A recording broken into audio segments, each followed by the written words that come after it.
envoyer le replay, donc il sera envoyé à chaque personne qui s'était inscrite, et qui peut pas être là aujourd'hui, voilà, dans un lien personnel. OK. Alors je ne sais pas si Fiona est déjà avec nous, mais voilà, on va tout doucement commencer du coup. Bah, oui, je vais commencer peut-être par me présenter. Donc moi, c'est Justine, je suis, en Belgique, et je suis depuis 3 ans maintenant facilitatrice en connexion à la nature. J'ai créé, mon ASBL Graines de Sauvage au départ à Bruxelles, et puis là, depuis 1 an, je suis dans le sud de la Belgique.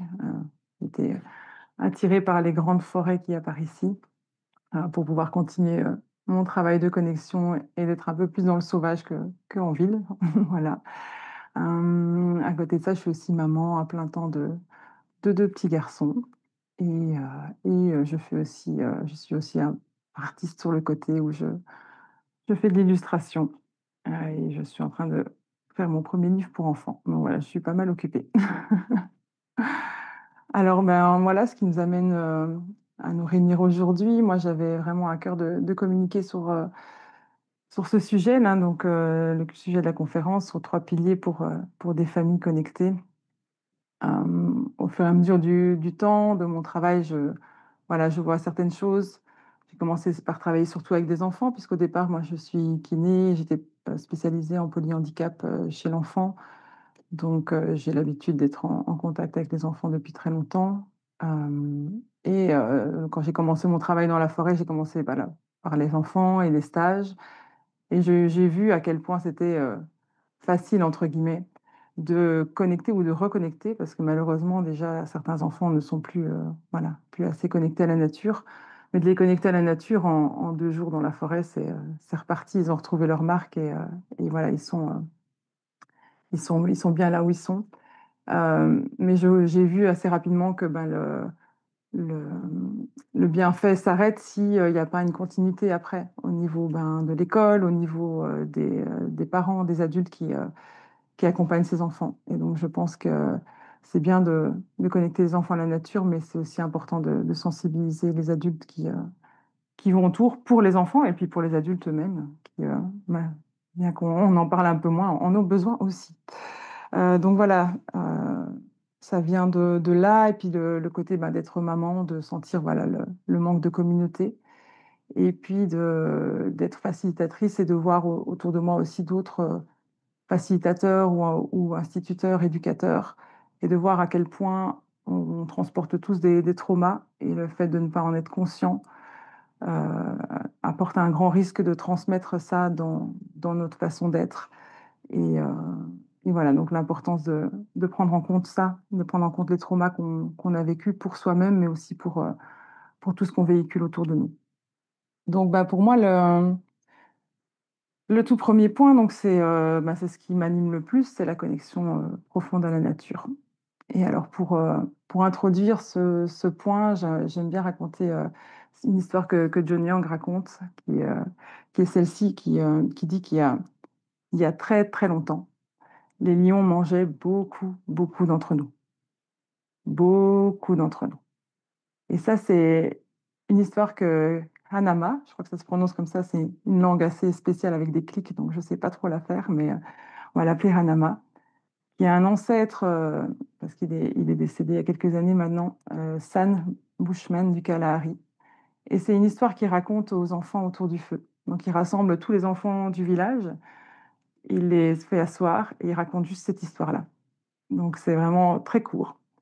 Et ça a l'air de rien comme ça, mais quand on est dans le Kalahari, on voit que, bah, ils ont juste, des petits abris. Ils dorment, autour du feu, dehors et le matin quand ils se réveillent, bah, il y a des traces de lions partout autour. Donc c'est pas juste une histoire, voilà, rigolote, c'est aussi une histoire où les enfants, ils sont comme ça, à la fin de l'histoire, avec des yeux ronds et il y a pas de suite et on sait pas, voilà, ce qui se passe. Ils retournent dans leur famille et le matin, ils se lèvent, ils voient des traces et ils se disent: «Waouh!» Et donc cette histoire, en fait, elle est hyper puissante parce qu'elle permet, aux enfants, en fait, de se rendre compte de l'importance de se connecter à la nature autour d'eux, de se connecter aussi au potentiel danger, mais de comprendre l'importance de connaître leur environnement. Et nous, ben, chez nous, sans doute peut-être dans d'autres endroits, peut-être en France, il y a des parties où il y a des ours, où là peut-être les gens sont un petit peu plus attentifs, vont peut-être essayer d'apprendre ce qu'est un ours, quels sont les dangers, à quoi je dois faire attention s'il y a un ours.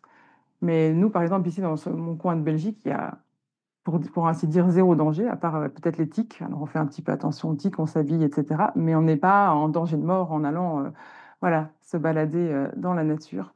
Et nous, pour moi, le plus grand danger qu'on a, justement, c'est notre manque de connexion à la nature. C'est aussi ce manque d'attention quand on est dans la nature.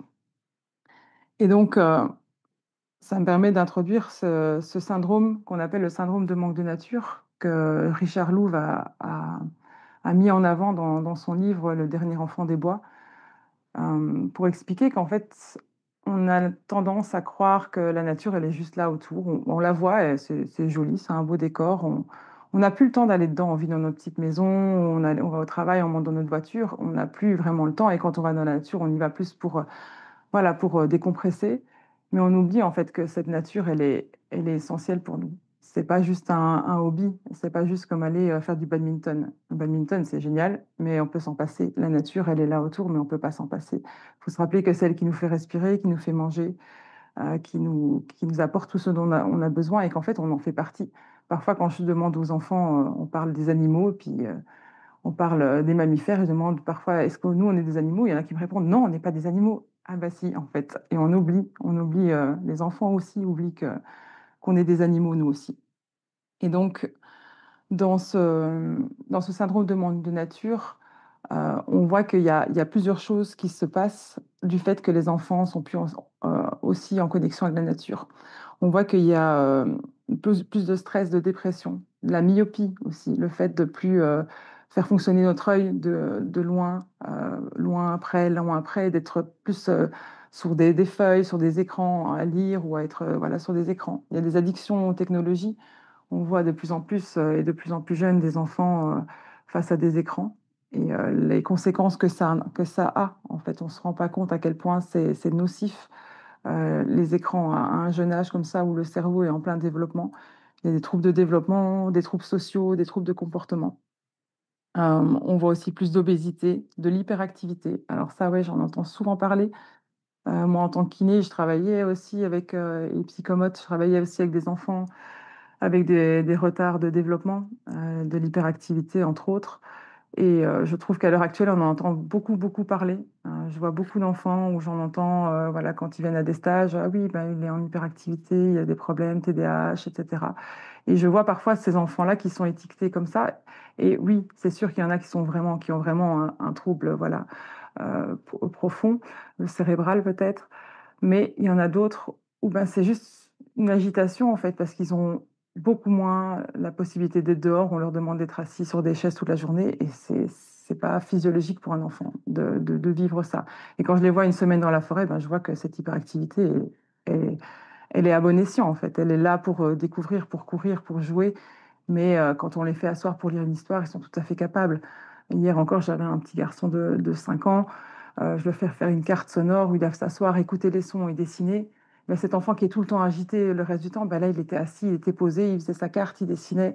Et quand j'ai dit que c'était la fin, il m'a dit non, non, j'ai pas fini. Il avait encore besoin, il avait encore envie, il avait besoin de ce moment de calme et d'être en connexion avec ce qui se passe autour de lui.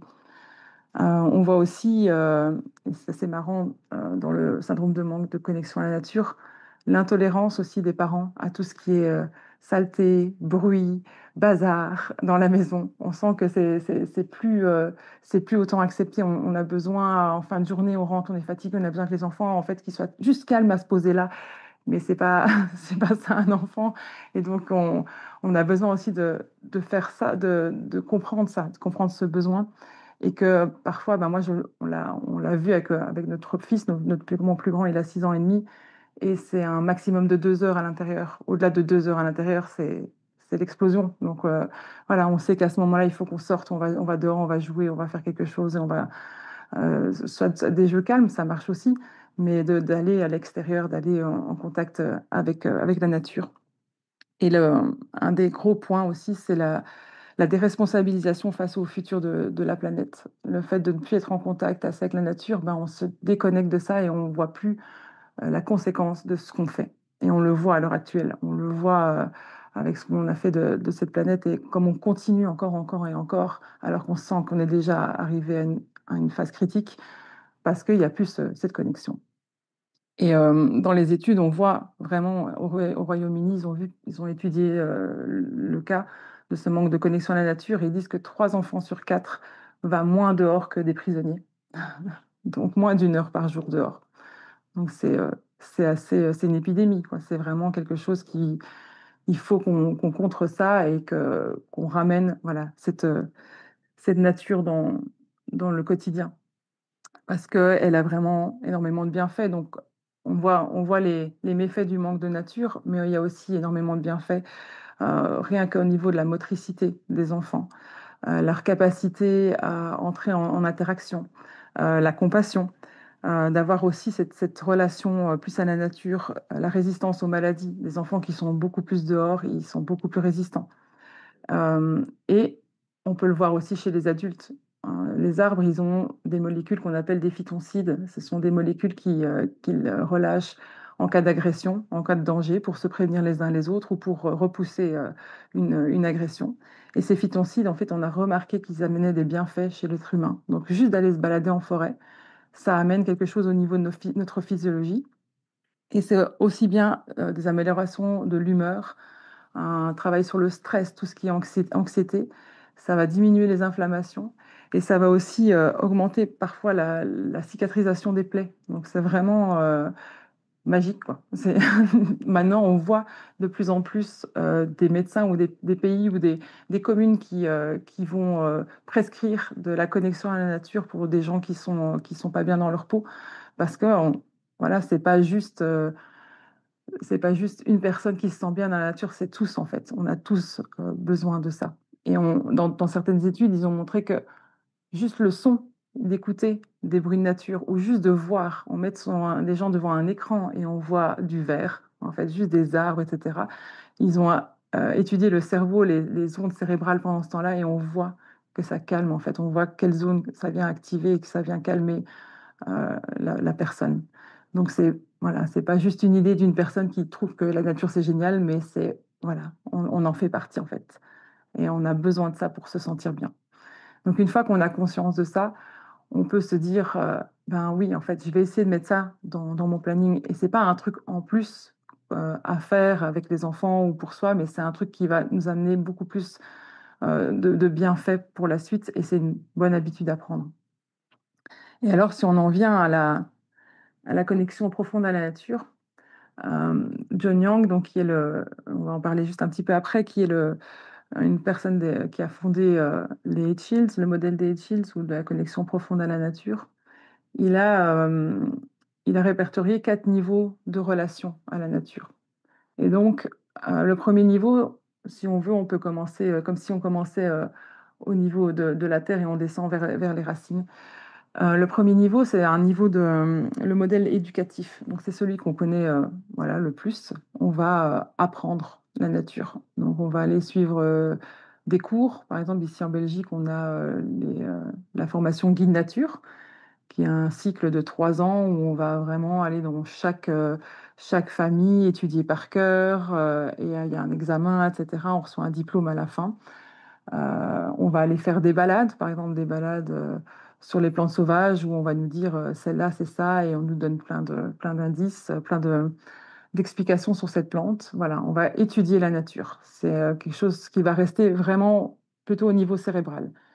Alors, c'est pas un mauvais modèle en soi. C'est aussi important, c'est aussi intéressant, c'est aussi une voie pour arriver à se connecter à la nature, mais on reste vraiment au niveau cérébral. On vient pas dans le corps, on vient pas dans le cœur. Et ça, voilà, c'est trop limitant. On va l'utiliser dans la connexion profonde à la nature, mais on va aller plus loin que ça. Le deuxième modèle, c'est le modèle récréatif. Donc, bah, c'est aller se balader en forêt, c'est aller faire du yoga en forêt, c'est aller faire du canoë, de l'escalade sur les montagnes. On est dans la nature, on est dans le contact avec elle, mais il manque quelque chose encore. On vient utiliser quelque part la nature pour son décor, mais on n'est pas en connexion vraiment encore avec elle.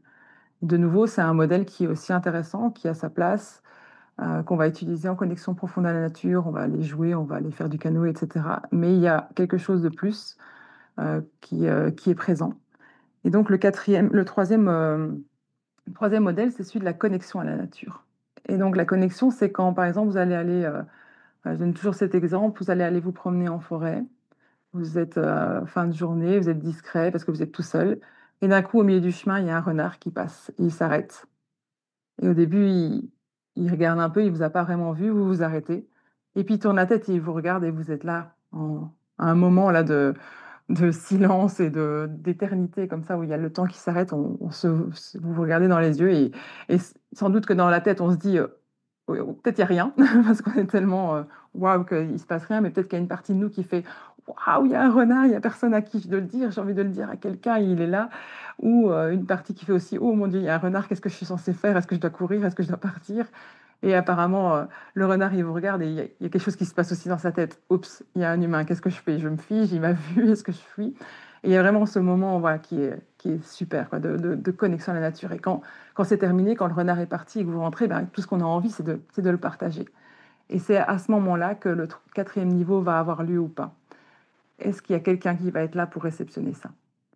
Et donc, imaginons ben, le cas d'un enfant. Il y a cet enfant qui a eu cette expérience-là, et il rentre à la maison et ben, papa est en train de faire à manger, il est super occupé, il est dans tous les sens parce que maman est en train de faire une réunion et elle n'a pas le temps. Et donc il est là, il veut raconter son histoire, c'est: «Oui, oui, oui, oui, allez, j'ai pas le temps». Ou alors, ben, papa et maman sont là, mais en fait, ils savent pas comment réceptionner ça, et alors l'enfant raconte l'histoire et se fait: «Ah super, c'est chouette, c'est super mon cœur». Voilà, et ça se termine là. Et donc, il y a plus rien qui se passe. Et donc, qu'est-ce qui se passe pour la personne? On a sans doute tous eu, des conversations comme ça, où on vient raconter quelque chose de hyper important et la personne en face, on voit qu'elle nous écoute pas, ou soit on voit qu'elle nous répond: «Ah oui, c'est chouette», mais elle comprend pas, en fait. Et donc, qu'est-ce qui se passe? Ben, on se ferme, en fait. On n'a plus envie de communiquer ça parce qu'on sent que c'est pas intéressant, que c'est pas important. Et donc, il suffit d'avoir une fois, 2 fois, 3 fois ce genre d'expérience et puis c'est terminé, on n'a plus envie de partager et la connexion, elle se ferme. Soit on se dit: «Ben, je continue pour moi et je me connecte que à la nature et le reste, ben, tant pis, j'arrête, d'être en contact avec les gens et d'en parler avec les gens». Soit on coupe complètement. Mais en fait, c'est pas intéressant. La connexion à la nature, c'est pas intéressant, ça intéresse personne, donc j'arrête de m'y intéresser et je vais plus dans la nature. Alors que si, dans un autre cas, et c'est ce qui se passe par exemple dans le peuple des San Bushmen dont j'ai parlé un peu plus tôt, ou d'autres sociétés qui sont connectées à la nature. Ben, si, l'enfant vient et raconte ça et on se met à sa hauteur, on s'agenouille et on le regarde dans les yeux et on écoute tout ce qu'il a à dire avec des expressions et on fait: «Waouh, mais c'est génial ce que tu as vécu, et il était où ce renard? Tu peux m'expliquer où c'était? Ah oui, et il a fait quoi? Il t'a regardé? Ah d'accord, et qu'est-ce que tu penses qu'il se disait? OK, et il venait d'où? Et il est parti par où? Tu penses qu'il y a des traces? Viens, on va voir, on va aller voir jusque là-bas, on va aller voir si on voit des empreintes pour essayer de voir d'où il venait». Et là, waouh, c'est autre chose. On sent qu'on s'anime, l'enfant s'anime, on a envie d'aller plus loin. L'enfant, la curiosité, elle est là, elle a été construite et il a envie d'aller avec. Et donc la fois d'après, quand il va revoir quelque chose comme ça, il va faire attention à ces questions-là et ça va entraîner sa connexion à la nature. Donc voilà, on a vraiment ces 4 niveaux de relation à la nature. Il n'y en a pas un qui est à rejeter, mais il y en a un qui va permettre vraiment d'avoir cette connexion profonde à la nature et d'avoir cette connexion à l'humain aussi. Parce que c'est ça, la connexion profonde à la nature, c'est pas juste se connecter aux arbres, aux animaux et connaître des choses sur eux, mais c'est d'avoir un lien avec les humains autour de nous et de recréer cette communauté d'humains et d'animaux et de plantes, en fait. C'est vraiment quelque chose de plus profond que ça. Donc, hem, pour illustrer, enfin, pour, expliquer d'où vient ce modèle de connexion profonde à la nature, on appelait anciennement, les 8 Shields, les 8 boucliers. Hem C'est un modèle qui a été, créé en partie par John Young, mais pas tout seul. Parce qu'on cite John Young, mais lui, il n'aime pas qu'on qu'on le mette juste lui, mais parce que c'est un travail collectif. Et en fait, John Young, c'est un Américain qui a maintenant, 65 ans, quelque chose comme ça, qui quand il était, enfant, il a été, mentoré. Donc on en parlera un petit peu après, mais voilà, le mentorat, c'est une forme d'éducation, si on veut, très ancienne, qui consiste à écouter, ce dont on m'a parlé, par exemple, avec le renard, écouter, poser des questions et envoyer l'enfant, chercher les réponses par lui-même. Et donc il a été mentoré par sa grand-mère, irlandaise, donc il est issu de familles irlandaises et polonaises, des familles qui sont venues, voilà, aux États-Unis. Et la culture irlandaise, elle était encore bien vivante et bien, ancrée dans ce mentorat. Et donc sa grand-mère l'a mentoré, toute son enfance, quoi. Il venait chez elle, elle ouvrait un livre et elle lui montrait, «Oh regarde, il y a cette tortue là, tu as déjà vu cette tortue?» «Non, jamais». «Oh, on voit sur la carte qu'elle vit dans le coin par chez nous. Ah, j'adorerais la voir. Ah, si tu allais me la chercher, on pourrait l'étudier ensemble» et du coup, bah, l'enfant John était excité, il partait, des heures en forêt, pour aller chercher après cette tortue. Parfois, il rencontrait d'autres choses, il ramenait un serpent, il ramenait d'autres choses qui étaient pas prévues et chaque fois qu'il revenait avec quelque chose, bah, la grand-mère, elle était là prête à réceptionner l'histoire. «Ah waouh, tu as trouvé un serpent, mais viens, on va lui trouver une petite cage, on va le mettre dedans, mais tu oublieras pas, il faudra le ramener, on en prend soin quelques jours et puis on le ramènera à sa famille parce que sa famille a besoin qu'il revienne». Donc, elle étudiait avec lui, elle ouvrait le livre, ils regardaient ensemble. Donc il a eu cette habitude d'être mentoré et cette, curiosité qui était déjà là. Et c'est ce qui a fait que quand, il avait, je pense 8 ans, 8-10 ans, Tom Brown, qui est un autre Américain qui lui avait été mentoré dans une lignée Apache, a repéré John et l'a mentoré pendant des années.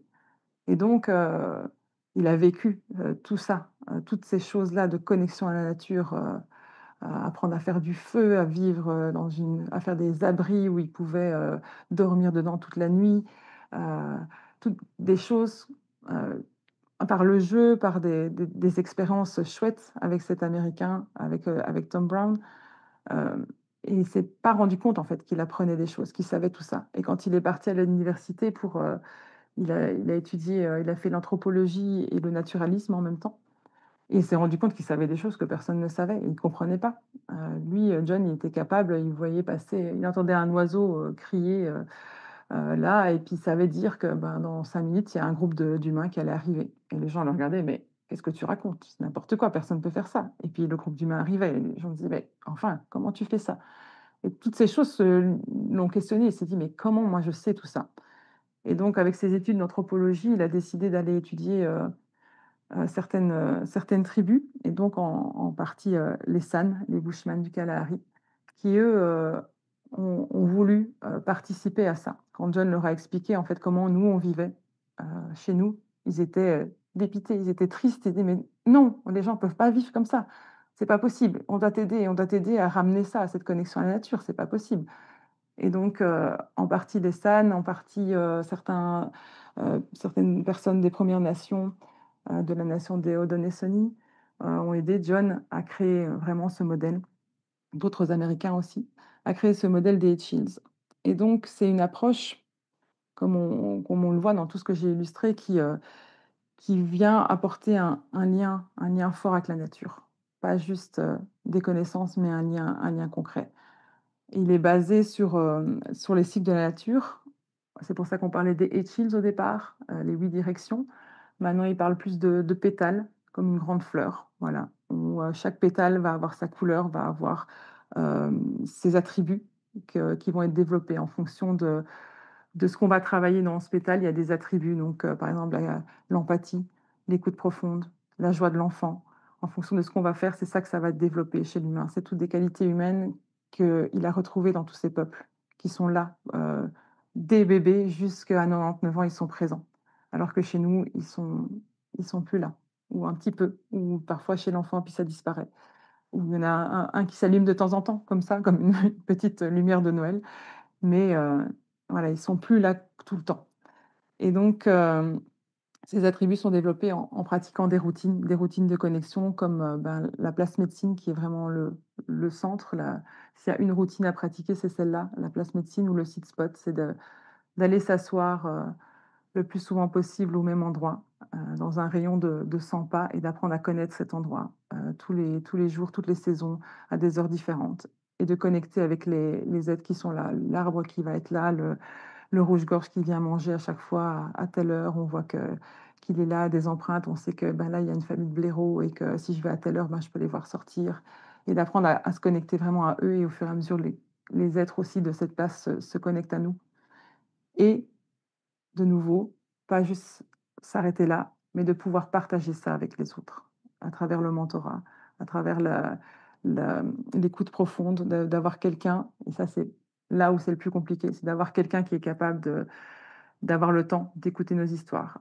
Alors, ben, on trouve d'autres solutions, parfois d'avoir un journal, de pouvoir raconter dans un journal, voilà, ce qui s'est passé, ce qu'on a vécu, pour avoir, que notre cerveau aussi comprenne que c'est important, en fait, que c'est pas juste on l'a vécu et puis on n'en parle plus, mais qu'on le raconte.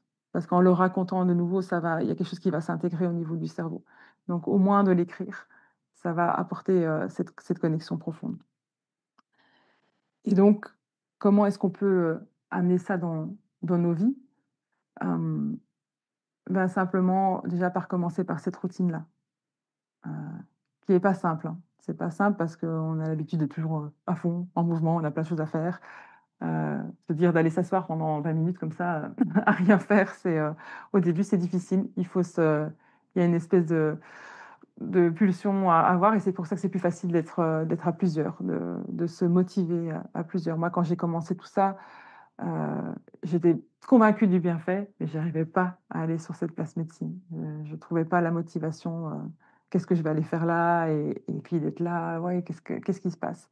Et puis d'avoir été en groupe, d'avoir fait, un travail avec des groupes où on demandait d'aller, faire des pratiques justement sur cette place, bah, ça m'a obligée quelque part à y aller, à m'asseoir et à faire ces pratiques et en fait d'y aller, je me suis rendu compte à quel point c'était, important et bénéfique pour moi et après je pouvais plus m'en passer. J'avais besoin d'y aller, j'avais envie de savoir ce qui se passait, j'avais envie de pouvoir, m'y poser. Donc ça, c'est une des premières choses et avec des enfants, c'est y aller tranquillement par le jeu. On peut pas leur demander, du jour au lendemain de s'asseoir, pendant 20 minutes et d'écouter et de pas faire de bruit. C'est pas possible et c'est pas chouette. Donc y aller par le jeu, simplement aller faire des cache-cache en forêt. Bêtement, un cache-cache, ben, ça vous oblige à vous faire tout petit, à attendre et puis quand on attend comme ça, ben, on est derrière un arbre, on voit la mousse, on voit les feuilles. «Oh, une fourmi qui passe». Voilà, on commence à observer, à écouter des choses, faire, la carte sonore, d'aller s'asseoir avec un crayon et un papier et de dessiner tout ce qu'on entend. Ça, les enfants, pour eux, c'est plus facile d'avoir quelque chose de concret à faire. Donc on part plus dans le jeu et puis au fur et à mesure, quand on sent que l'enfant est prêt il y a des enfants qui sont prêts dès le départ. J'ai déjà fait ça, moi j'appelle ça de la bulle nature avec les enfants. J'ai déjà fait ça en stage avec des enfants qui, le font, pendant 5-10 minutes sans problème et d'autres, bah, on sent que c'est voilà, c'est trop pour eux. Donc, en fonction de l'enfant, voilà, d'amener au fur et à mesure les choses et le jeu, c'est toujours la meilleure chose pour amener, tout ce qu'on veut avec les enfants de toute façon. Hem, voilà, ça c'est une des 1res pratiques et il y a aussi l'errance. C'est d'aller, promener, sans but, sans direction, et sans le temps. Donc sans se dire, «Il faut que je regarde ma montre tout le temps». Voilà, le mieux c'est, ben, on met un réveil, on sait qu'on a une demi heure. Je mets un réveil et pendant une demi heure, j'oublie le temps. J'oublie où je vais. Heu voilà, dans un lieu, voilà, qu'on connaît peut-être ou qu'on connaît pas encore, mais où on sait qu'on va pouvoir se retrouver, on va pas se perdre. Nous, ici en Belgique, c'est pas facile de se perdre, hein. De toute façon, il y a des routes partout, il y a des villages partout. En France, c'est peut-être un petit peu plus facile, il y a quand même plus d'espace, mais ouais, on n'est pas encore aux États-Unis où là, oui, ça peut être dangereux de partir sans rien. Mais là, ouais, de partir sans se dire, «Je vais à tel point». J'avance, il y a une route, il y a un croisement, je me centre sur moi, OK, qu'est-ce que je sens? Où est-ce que j'ai envie d'aller? Où est-ce que mon corps a envie de m'amener? Et on peut faire l'errance aussi avec une question.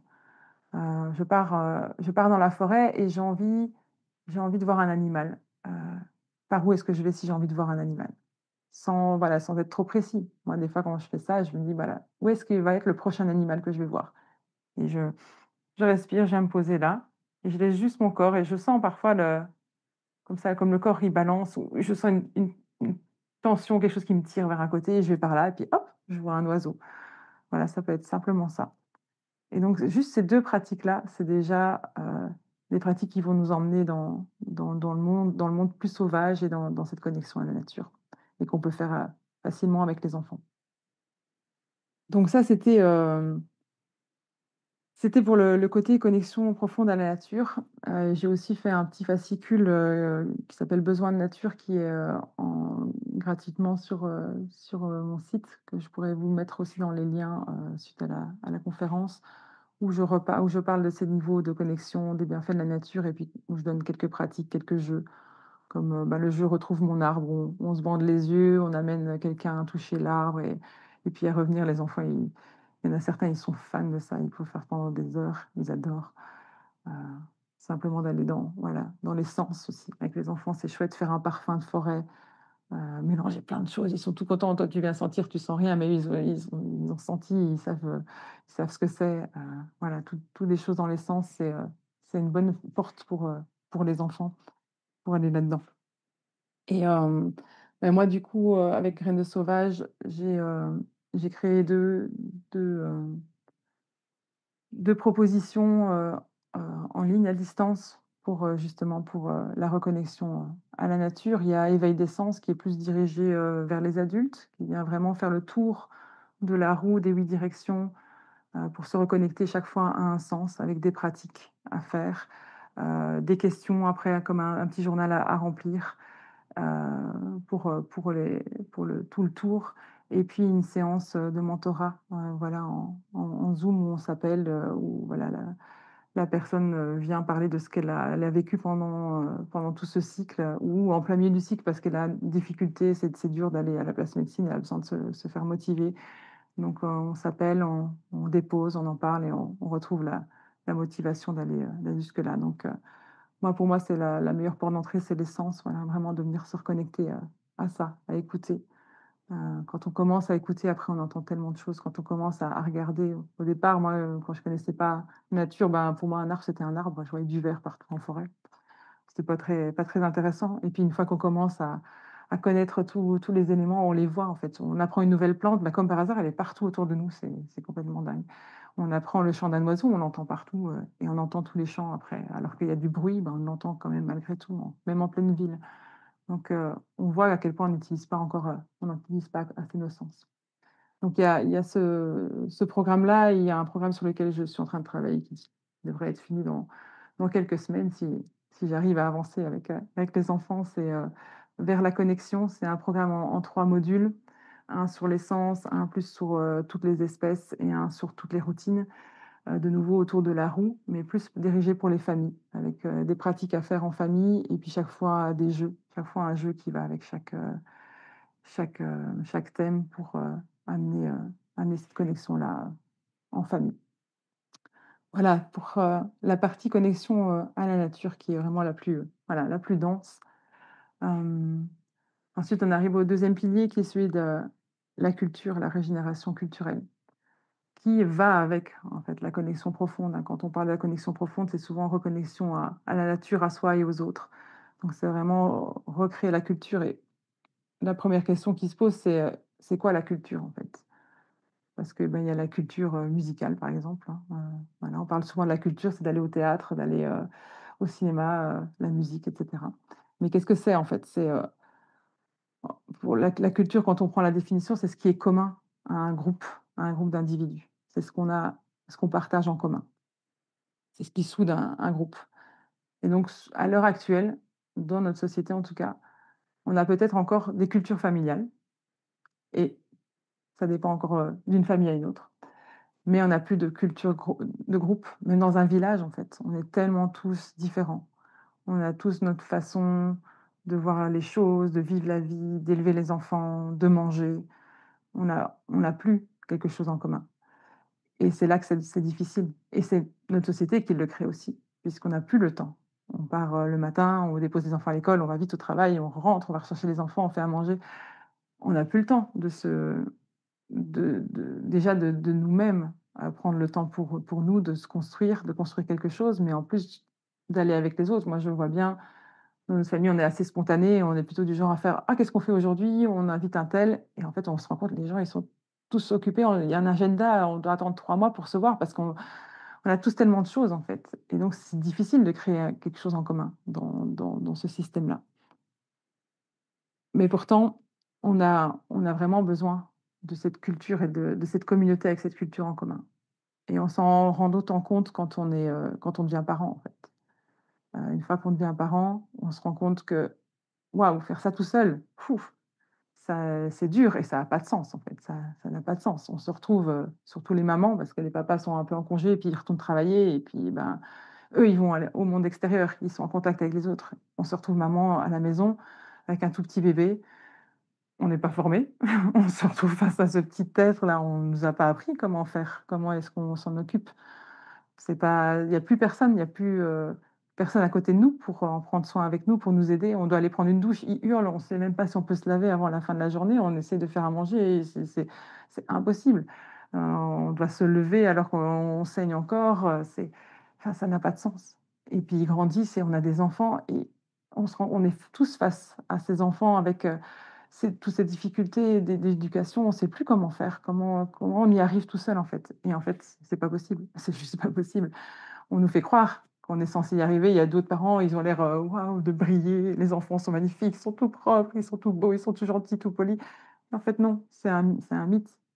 C'est impossible d'être parfait et de jamais, enfin d'être parfait avec nos enfants parce on n'a pas de soutien, on n'a pas de relais et on est vraiment encore dans une société, ouais, de compétition, de séparation alors on a besoin d'être ensemble et il y a ce proverbe africain qui dit qu'on a besoin d'un village pour élever un enfant et on s'en rend vraiment compte à ce moment-là et même, je veux dire, pour, des gens qui n'ont pas d'enfants. On l'a vu durant le covid, l'isolation, le fait d'être tout seul, mais c'est c'est dévastateur, c'est destructeur pour l'humain. On est des êtres sociaux, on a besoin d'être ensemble, on a besoin d'être plus que ça et le nombre de personnes âgées qui sont tout seuls toute la journée. Moi, je me dis toujours: «Mais waouh, quand mes enfants seront partis, je me retrouverai, si c'est moi qui reste la dernière, je veux pas vivre comme ça. Moi, je vais vivre dans un habitat groupé, je peux pas imaginer d'être tout seul toute la journée et d'avoir plus que la télé comme seule compagne». C'est triste de voir tous nos personnes âgées comme ça. Et donc voilà, ce proverbe africain, il résonne en moi là depuis des années parce que tout ce que je veux maintenant, c'est de recréer ce lien, cette communauté pour nos enfants, en fait. On voit les enfants, ben, oui, ils vont à l'école, ils ont leurs copains et cetera, mais après ils demandent ce lien. Ils demandent ce lien tout le temps avec, pas qu'avec d'autres enfants, mais avec d'autres adultes aussi. Le lien à l'adulte est hyper important pour les enfants. D'avoir juste les parents et une institutrice, si ça se passe bien avec l'institutrice, c'est génial, mais si ça se passe pas bien, c'est quoi leur figure, l'autre figure d'attachement? Parce que finalement, ben, les parents, ils font ce qu'ils peuvent et on essaie de créer cet attachement, mais si on n'est pas toute la journée avec eux, ben, il y a autre chose, il y a quelqu'un d'autre qui a une influence sur, la vie de notre enfant et si cette personne n'est pas bienveillante ou ne peut pas être bienveillante parce qu'elle a 30 enfants dans la classe et que c'est impossible de garder 30 enfants dans une classe, c'est pour devenir fou. Ben, comment on fait? Comment on fait? Et donc on a vraiment, vraiment besoin de recréer cette culture, hem et ce village, en fait, d'avoir d'autres personnes qui s'occupent des enfants, d'avoir un relais et chez les Bushman, on leur a demandé, en fait, parce que, heu, il y avait une fois où John Young était là-bas et il y avait un jeune qui faisait du feu, il y avait son père qui était à côté, qui le regardait avec un regard débordant d'amour et son tonton qui était à côté à bien le driller, bien à lui dire: «Mais non, c'est pas comme ça» et être dur avec lui. Et heu et puis finalement, il a réussi à faire du feu. Puis alors les Américains qui étaient là, ils étaient: «Waouh!» Enfin, imaginez chez nous que le tonton commence à engueuler, l'enfant devant le parent, c'est pas des choses habituelles à voir et ils ont demandé: «Ben tiens, aux jeunes, comment c'était pour toi de te faire crier dessus par ton tonton? Comme ça va te faire, corriger quoi, discipliner». Et lui était: «Ben, c'est normal en fait. Mon tonton m'aime, je sais qu'il m'aime et en fait, il veut que je sache faire du feu parce que c'est important de pouvoir, nourrir ma famille, j'ai besoin de savoir faire du feu, donc c'est par amour». OK. Et puis ils ont demandé alors après au papa: «Mais pourquoi c'est ton frère? Pourquoi c'est le tonton qui était en train d'éduquer ton enfant et pas toi? Et pas toi qui le faisais?» Il dit: «Ah non, non, chez nous, le rôle des parents, c'est juste d'être dans l'amour, c'est juste l'amour. Nous, on est là, on les accueille tels qu'ils sont». Bah, pourquoi ça? Bah, parce qu'on a envie qu'ils nous aiment, nous aussi, quand on sera vieux. On a envie qu'ils restent, dans l'amour pour nous quand on sera vieux. Et là, on se dit: «Mince, zut, comment ça se passe chez nous?» Ben ouais, quand on est vieux, on va au home parce qu'on n'a plus cette relation, en fait, forte de la famille et c'est dommage et c'est triste et On peut pas, en fait, parce que nous, en tant que parents, on est obligés d'être dans à la fois cette discipline et à la fois l'amour inconditionnel. Et ça peut pas être inconditionnel si on discipline en même temps de cette façon-là, en tout cas. Et donc on a besoin d'avoir du relais, d'avoir d'autres adultes qui sont là pour cadrer et puis nous, de pouvoir donner tout l'amour. Et là, on en est vraiment loin. On a plein de choses encore à construire et à déconstruire. Et donc il faut y aller petit pas par petit pas. Et comment est-ce qu'on peut, essayer de restaurer ça? Ben, avec certains rituels familiaux, par exemple. Déjà resserrer les liens au niveau de la famille propre, passer du temps ensemble, aller se balader en forêt, avoir ses propres, rituels. Je sais pas moi, pendant les fêtes païennes, d'avoir vraiment un rituel où on vient célébrer quelque chose. Le rituel du soir, on fait une histoire ensemble, peu importe ce qui se passe, tous les soirs, on a un moment tous ensemble, on mange ensemble à table, on a vraiment quelque chose. Oui, peut-être qu'il y a eu des moments difficiles, peut-être qu'on s'est disputé, peut-être que papa et maman ont dû crier, mais en fait, on s'excuse, on revient dans le lien, on en parle et puis on crée quelque chose de fort dans le lien. Par exemple, tous les dimanches, ben, c'est comme ça. Nous, chez nous, tous les dimanches, c'est la famille, on va à vélo.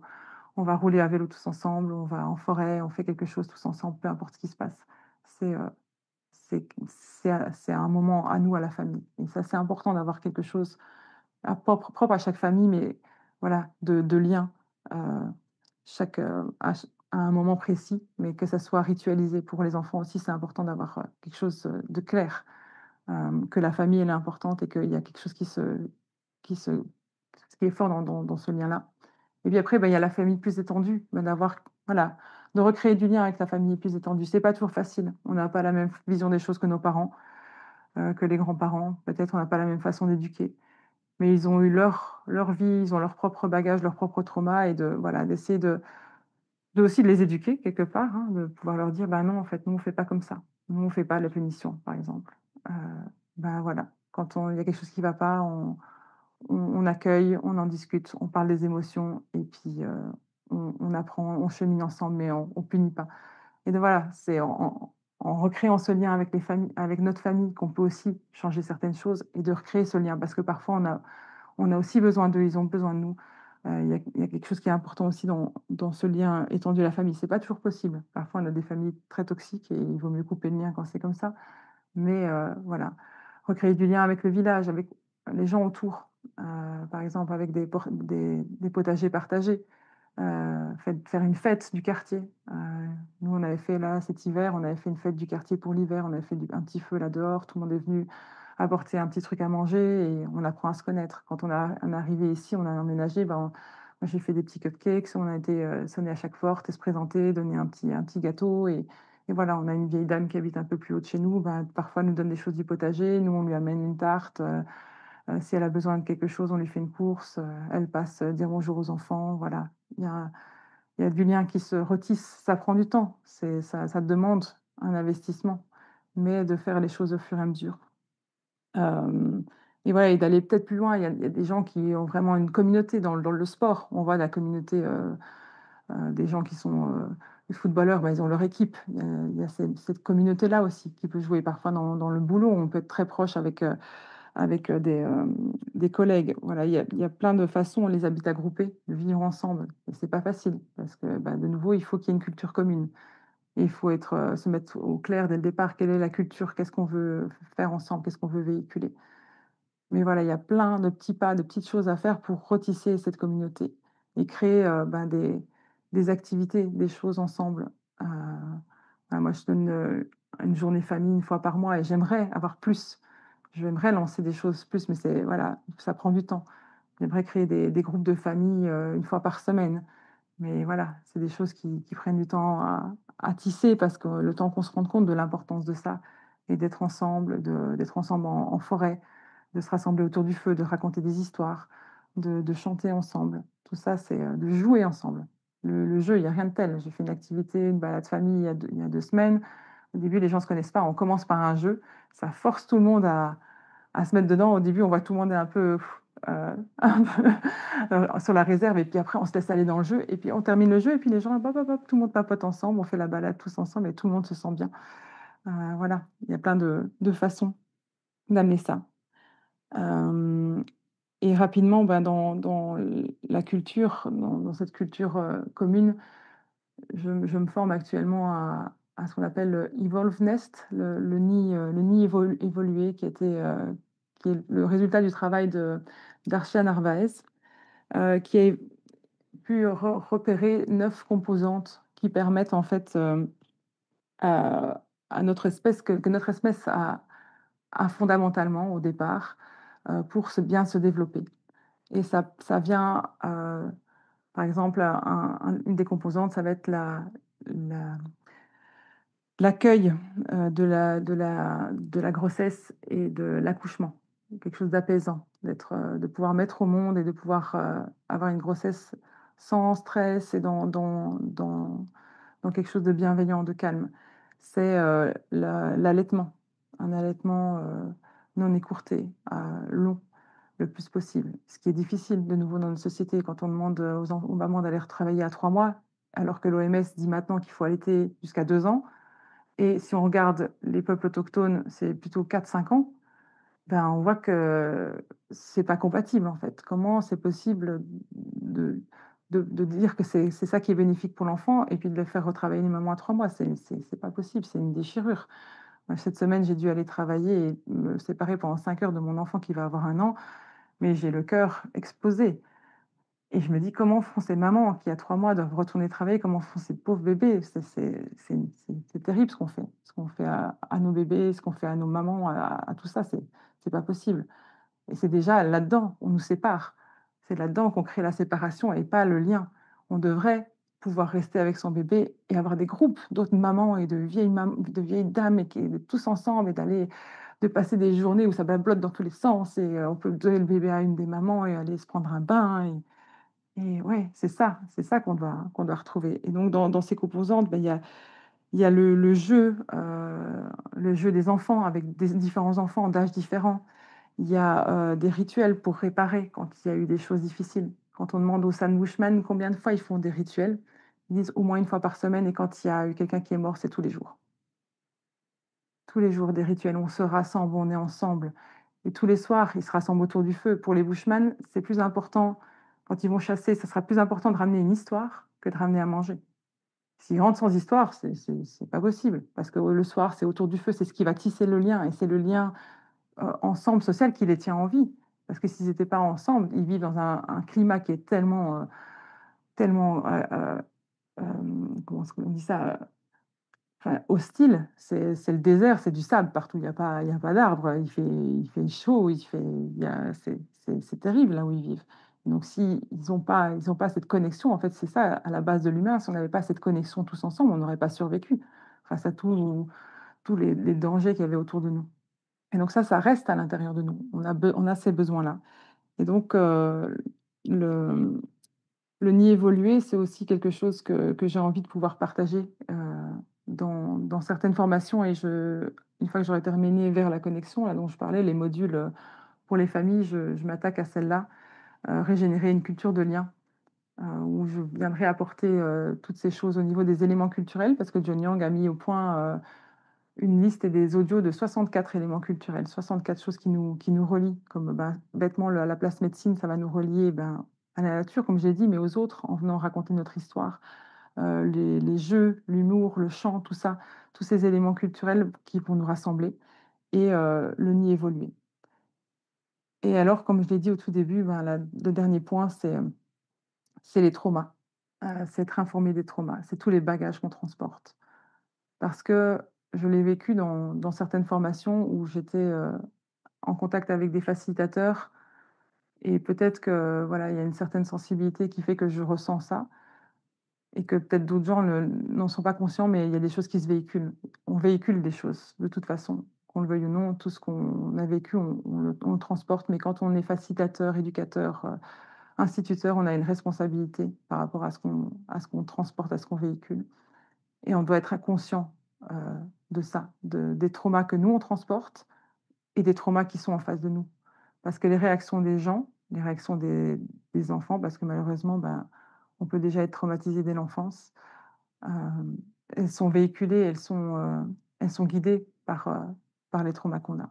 Alors un trauma, qu'est-ce que c'est? Parce que ça, c'est important de le définir, Gabor Maté en parle. C'est un médecin, hongrois qui a vécu, d'énormes traumas pendant la guerre puisqu'il a été, ses grands-parents ont été, tués dans l'Holocauste. Sa mère a été séparée de lui pendant plusieurs semaines quand il était bébé, donc il a vécu vraiment ce trauma de séparation. Puis une mère qui était ouais, morte de trouille, hein, pendant toute cette guerre, donc il a d'énormes traumas et il a, vraiment étudié tout ça parce qu'il a été en contact avec des gens qui sont, addicts, des gens dans l'addiction, des drogués et cetera. Et lui, il en est venu à la conclusion que, ben, la drogue, c'est juste quelque chose qu'on va aller chercher parce qu'il y a un manque de connexion, parce qu'il y a un trauma. Et un trauma, en fait, c'est pas ce qui nous est arrivé, c'est ce qu'on a vécu à l'intérieur suite à ce qui nous est arrivé. 2 personnes peuvent vivre la même chose, mais vont pas avoir un trauma ou le même trauma. Parce qu'on va pas vivre les choses de la même façon. Et un trauma, ça peut être ce qu'ils appellent le big T, le gros T trauma, donc vraiment ce qu'on imagine, la guerre, un viol, de se faire battre, toute son enfance, par ses parents. Ça, c'est vraiment les gros, gros traumas et là, on le comprend clairement que c'est traumatisant et qu'on peut, avoir des répercussions, sur notre comportement. Mais il y a aussi les petits T traumas et ça, c'est des choses plus subtiles qu'on que beaucoup de personnes vivent ou ont vécu, dans l'enfance, qui peuvent être, juste un manque d'écoute, de ne pas se sentir entendu, hem, d'un manque de connexion à l'autre, hem, des enfants qui sont en contact avec des parents qui sont peut-être, déprimés, une dépression du parent, hem, une, comment dire? Un, un enfant qui doit prendre soin de son parent. Un parent qui est, voilà, trop en dépression, trop loin dans ses propres traumas et l'enfant prend la place. On parle souvent des enfants bien sages, qui sont gentils, qui font plein de choses pour tout le monde. Ben, ça, c'est pas normal. C'est pas juste, en fait. Un enfant, c'est pas censé faire ça. Les enfants effacés comme ça, qui ont l'air toujours sages, qui bougent pas, qui colorient et puis voilà. Voilà, qu'est-ce qui se passe derrière, quoi? Moi, j'ai eu cette expérience-là, voilà, d'être, cet enfant qui prend soin de tout le monde. Et après, il y a plein de choses à déconstruire à l'âge adulte, faire mais en fait, est-ce que je le fais parce que j'ai envie ou est-ce que je le fais parce que je suis conditionnée par ce trauma? Et donc, c'est hyper important de pouvoir, heu, se rendre compte de ça, se rendre compte: «Est-ce que j'ai vécu des traumas?» Parce qu'on s'en rend pas toujours compte. Et c'est souvent certains grands rites de passage qui nous amènent à prendre conscience de ça. La naissance, mettre au monde un enfant, se retrouver face à un petit être. Waouh! Ça, c'est le si on n'a pas envie d'adresser, ses problèmes, là, ça peut vous exploser à la figure et c'est là et maintenant tu fais avec. Donc bah, quand on se retrouve face à ça, ben, on vient déconstruire et on se rend compte, bah, que peut-être notre enfance qui avait l'air super, hein, sur le papier, ben, oui, nos parents, ils ont fait tout ce qu'ils ont pu avec ce qu'ils avaient. Ils nous ont donné un toit, à manger, plein d'activités et cetera et sur le papier, ça a l'air magnifique. On partait en vacances, on est bien et cetera. Mais est-ce que c'est suffisant, en fait? Est-ce que c'est ça dont l'enfant a besoin? Est-ce qu'on n'a pas manqué d'attachement? Est-ce qu'on n'a pas vécu des moments de vide, en fait, où on sentait qu'on n'était pas suffisant comme on était? C'est pas ça qu'on attendait de nous. On nous met dans une case. «Ah, elle, c'est celle qui fait rire tout le monde». Donc c'est ton rôle, tu dois faire rire tout le monde. Donc tu dois toujours être de bonne humeur, sinon ça va pas pour la famille. Toi, tu es celle qui est intelligente ou intelligent. Tu es celui qui réussit, donc il faut réussir parce que sinon tu es plus dans le rôle qu'on t'a assigné dans la famille et c'est inconscient. En tant que parent, on le fait de façon inconsciente, hein. On repère certaines choses chez notre enfant et on attend quelque chose sans parfois le vouloir.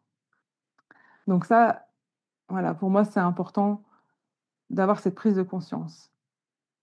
Je ne suis pas thérapeute, c'est pas moi qui vais soigner les traumas, des gens. J'ai certaines, cordes à mon arc, j'ai certaines choses qui peuvent aider quand c'est des petits traumas, des petites choses, voilà, de comment prendre conscience, comment, heu, guérir certaines choses, certaines petites douleurs. Mais parfois, il y a des traumas qui sont bien plus profonds, bien plus ancrés et qui peuvent venir aussi du transgénérationnel, où on a besoin d'aller adresser ça pour ne pas retransmettre à nos enfants, casser le cercle, briser ça pour pas qu'eux, ils aient à nettoyer ce que nous, on n'a pas nettoyé et si, voilà, on nettoie ce qu'on peut, hein.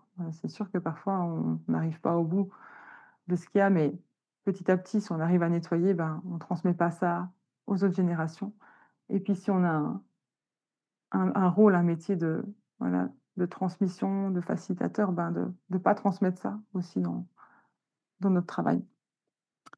Hem Et donc il y a aussi une compréhension de notre système nerveux qui est importante et ça on en parle dans la théorie polyvagale, de comprendre, bah, voilà, qu'on a le système nerveux autonome qui va guider nos relations et on a le système nerveux, autonome ventral qui est ce qui nous permet d'être, en connexion, en lien avec l'autre. C'est quand on est bien, quand on est calme et puis on voit ça comme une échelle en fait, on est tout en haut, voilà et puis si on descend dans l'échelle, on est dans le sympathique, c'est ce qui nous met en action. Ça peut être positif d'être dans l'action, mais ça peut être aussi quelque chose qui est dans quand on est dans le stress, quand on est quelque chose on n'est pas bien et puis si on descend plus bas dans l'échelle, on est dans le vagal dorsal où là, on est dans l'effondrement, on bouge plus et ça peut être, voilà, si on est face à une bête sauvage en fait, imaginons, bah, vous avez, le sympathique qui va vous mettre en action. OK, je fuis, c'est le fight or flight quoi, je fuis ou je me bats et puis en fait, si on se rend compte que, bah, il y a pas d'option, la bête, elle va me manger, on part dans l'effondrement. Notre corps, il nous arrête pour que ça soit plus facile, que ça soit moins douloureux et on est dans l'effondrement et on peut tomber dans cet effondrement, sans avoir cette bête sauvage en face de nous. Parce qu'il y a un trauma, parce qu'il y a quelque chose qui nous a amené une peur tellement forte qu'on n'arrive plus et donc on voit quand on est dans une dépression, où on ne sait plus se lever de son canapé, ben, on est dans cet état d'effondrement et avoir cette compréhension du système nerveux et de comprendre en fait que pour pouvoir repasser d'un état à un autre, pour arriver au en haut de l'échelle, il faut repasser d'abord par le sympathique, par le milieu et puis monter et quand on comprend ce système nerveux, on arrive à se dire: «Ah, où j'en suis là aujourd'hui dans la journée? Ah ouais, là je sens que je suis un peu dans le sympathique, je sens qu'il y a du stress parce qu'il y a cette telle activité qui va arriver et cetera. OK, qu'est-ce que je peux faire pour m'aider, pour m'aider dans ce moment-là, pour retrouver du calme et de la paix et c'est seulement là où j'arrive à être dans l'apprentissage, dans la connexion et cetera. Hem et la comment là-dedans, donc c'est à ce moment-là qu'on comprend aussi que dans l'éducation des enfants, ça sert à rien d'être dans l'agressivité, dans la punition, dans, quelque chose de très, «Je suis au-dessus et tu dois obéir» parce qu'en fait on coupe. Quand on agit comme ça, bah, l'enfant, bah, il va descendre dans son échelle et il va pas pouvoir être dans la connexion et la compréhension et dans le changement. On peut juste apprendre quand on est là au-dessus dans l'échelle. On peut pas quand on est là en dessous. On est juste dans le figement. Donc parfois on voit un enfant, une fois qu'on lui a crié dessus, qu'on lui a dit, les choses, on voit qu'il bouge plus, il se tait et on se dit: «Bah, ça va, il a compris». Mais en fait, non. Il y a juste il s'est arrêté parce qu'il a compris que pour pouvoir «survivre» entre guillemets, bah, il doit juste s'arrêter là et donc on n'est pas dans quelque chose qui va être, qui va amener, un changement. Et donc quand on comprend comment fonctionne notre système nerveux et qu'en fait on a besoin de la co-régulation pour pouvoir passer d'un état à un autre, eh bien ça nous apporte des clés. Donc on comprend qu'on a besoin d'être en lien avec l'autre. On a besoin d'être en lien soit avec une personne, soit avec la nature, soit avec quelque chose qui nous amène, du plaisir, la musique, l'art. Tout ça, c'est hyper important pour pouvoir réguler, pour co-réguler et au fur et à mesure du temps, apprendre à s'autoréguler. Mais au départ, les enfants, par exemple, ils ont besoin de co-régulation et donc quand je parle des traumas, ben, il y a toute cette partie dont je viens de parler, du trauma qui est déjà là. Donc chez l'adulte, l'important, c'est d'en prendre, conscience et d'essayer de travailler sur ces traumas pour ne pas transmettre. Et chez l'enfant, ben, moi, ce qui me parle, ce qui me touche, c'est d'éviter justement d'en arriver à ces traumas. Donc comment accueillir l'enfant, comment accueillir ses émotions pour éviter, d'en venir à des traumas. Et donc quand on comprend le système nerveux et le développement, du système nerveux et du cerveau de l'enfant, que, ben, le cerveau, humain, il se développe jusqu'à 25 ans. Donc attendre d'un enfant de 4 ans de comprendre ce qu'on lui dit et de faire ce qu'on lui dit, ben, en fait, ça n'a pas trop de sens et quand on comprend ça, ça relâche la pression. Parce qu'il y a aussi une pression sociétale de se dire, ben, il faut que les enfants, ils obéissent et quand on est face aux autres, à quoi on ressemble, si notre enfant nous répond et cetera. Mais en fait, heu le cerveau de l'enfant est en plein développement, donc on peut pas s'attendre à lui de lui qu'il soit raisonnable, en fait. Peut-être qu'une fois, il va comprendre et il va obéir, mais la fois d'après, «obéir» entre guillemets, j'aime pas trop ce terme-là, mais peut-être qu'une fois, il va comprendre et il va faire ce qu'on lui demande. Puis la fois d'après, la même situation, il va pas le faire parce qu'en fait, il est pas apte. Son cerveau, il est pas encore développé comme ça et donc quand on comprend ça et qu'on comprend que la co-régulation, c'est hyper important, le fait de dire à un enfant, «Allez, va te calmer tout seul par là», je le vois parfois en activité quand je travaille avec d'autres personnes, et on pense que c'est bien, que l'enfant va aller se calmer et qu'il sera bien, mais en fait, c'est pas physiologique. On a besoin d'être en lien avec l'autre pour se réguler. Donc envoyer un enfant se réguler tout seul, ça va pas le réguler. Il va peut-être se taire et passer à autre chose, mais il y a quelque chose qui sera resté là. Donc comment est-ce qu'on fait? Moi, il y a un modèle qui me parle beaucoup, c'est celui de Daniel Siegel qui, a étudié la neurobiologie interpersonnelle et il parle de la discipline sans drame et donc pour en faire un résumé, c'est d'abord connecter avant de rediriger. Si on vient tout de suite et c'est ce qu'on fait en général, on parle beaucoup nous les adultes, on vient et on fait: «Blablabla, tu as fait ça et ça va pas, tu peux pas faire ça et tu dois faire comme ça».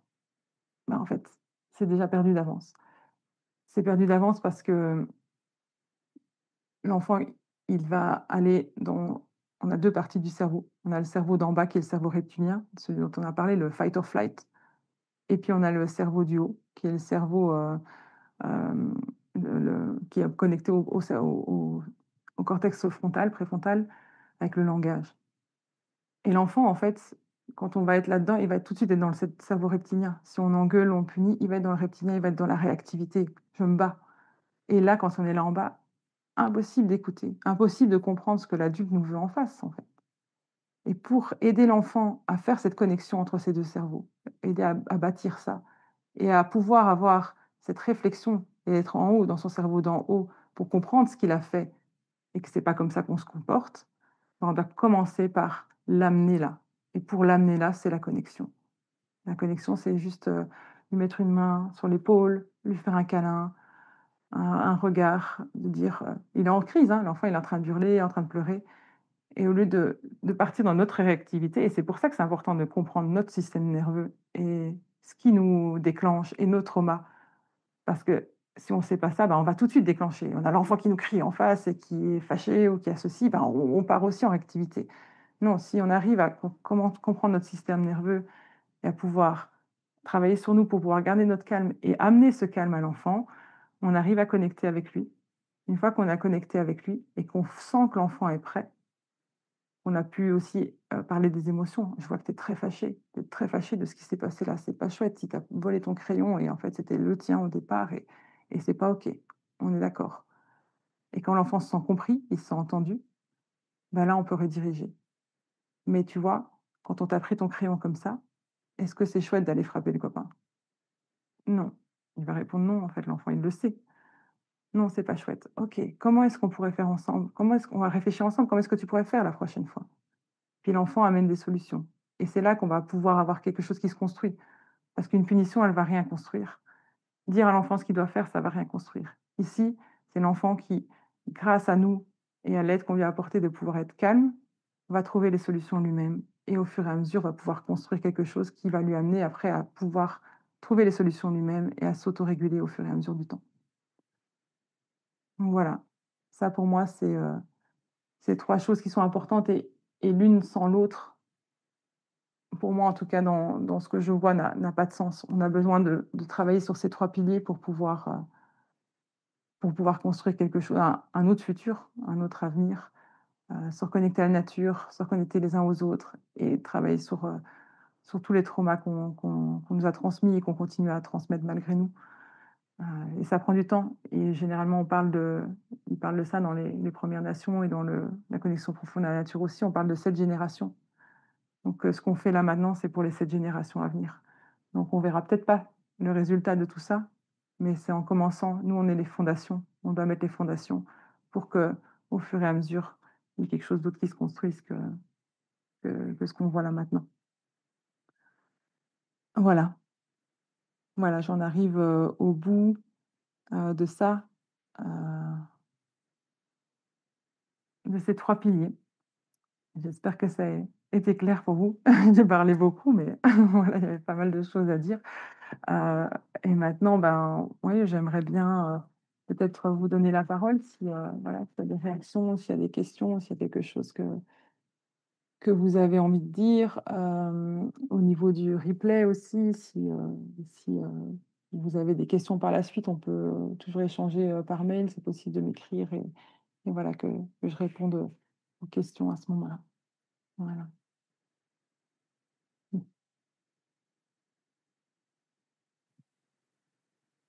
Du coup, je me permets d'intervenir. Oui, merci. Merci. Merci pour, cette petite heure-là de présentation. Moi, je me suis inscrite parce que, j'ai fait un stage de mentorat en connexion à la nature il y a 2 ans, Ouais, avec, Jean-Claude Catry et sa femme. ouais, Et c'est vrai que quand on sort de là, on se dit, on a vraiment envie de mettre en place plein de choses, notamment le site spot, ouais, qui est génial, mais c'est très difficile, surtout au quotidien, je trouve, de le mettre en place. Euh, et je voulais entendre surtout ce que tu avais à dire sur comment on refait aussi en famille. Parce que finalement, aujourd'hui, j'ai réussi à mettre plein de choses en place, entre guillemets, de mon côté. ouais, Et j'ai, entre gros guillemets, la chance, c'est un peu bizarre de dire ça, mais d'être séparée du papa de mes filles, ce qui fait qu'une semaine sur deux, j'ai mes enfants, ce qui me permet de vraiment utiliser la semaine où je les ai pour être vraiment avec elles ouais, et voilà, être vraiment en lien et mettre de côté ce qui peut être un petit peu plus chiant que je vais pouvoir gérer la semaine d'après. Euh, et, et du coup, ça m'intéressera d'avoir, quand tu auras ce truc-là avec les exercices en famille, je trouve ça chouette parce que, comme tu l'as dit, en fait, normalement, c'est pas aux parents de mentorer les enfants, c'est non, aux autres adultes. ouais, Et du coup, je trouve ça pareil, compliqué de trouver ce juste milieu dans notre société où on n'a plus cette communauté qui nous permet de faire ça, mmh, de savoir comment bah, rester dans l'amour et qui commence pas à intégrer que notre amour est conditionnel ouais, parce que ils n'arrivent pas à faire telle ou telle chose et que du coup on s'énerve. mmh, Et du coup, ça m'intéresse vraiment de trouver cet équilibre aujourd'hui pour réussir quand même à les challenger un petit peu entre guillemets pour ouais, qu'elles soient de plus en plus voilà confiantes, qu'elles puissent grandir en étant en relation avec la nature, mais en même temps garder cette posture de bah avec moi elles sont en sécurité et il y a toujours cet amour qui est là.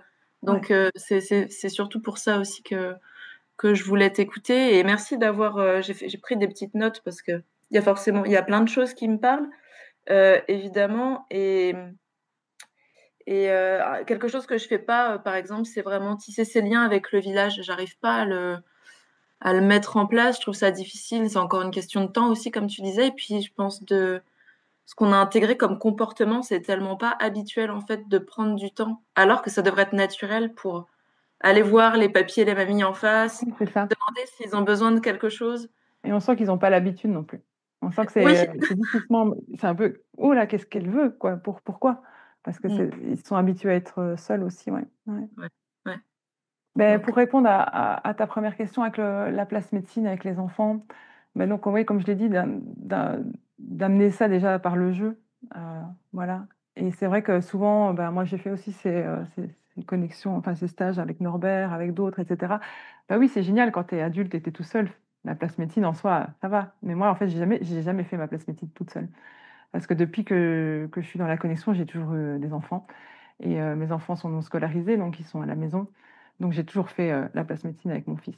Bah, il y a en fait une question aussi de lâcher prise. En fait, il y aura pas le silence parfait et il y aura pas, peut-être ce moment de waouh, parce que je vais voir, 10 000 animaux qui passent sur ma place parce que je peux y aller, fin de journée ou très tôt le matin à 6 heures, quand ça se lève. Ben non, en fait, là, quand j'étais à Bruxelles, j'allais en forêt et j'allais avec lui.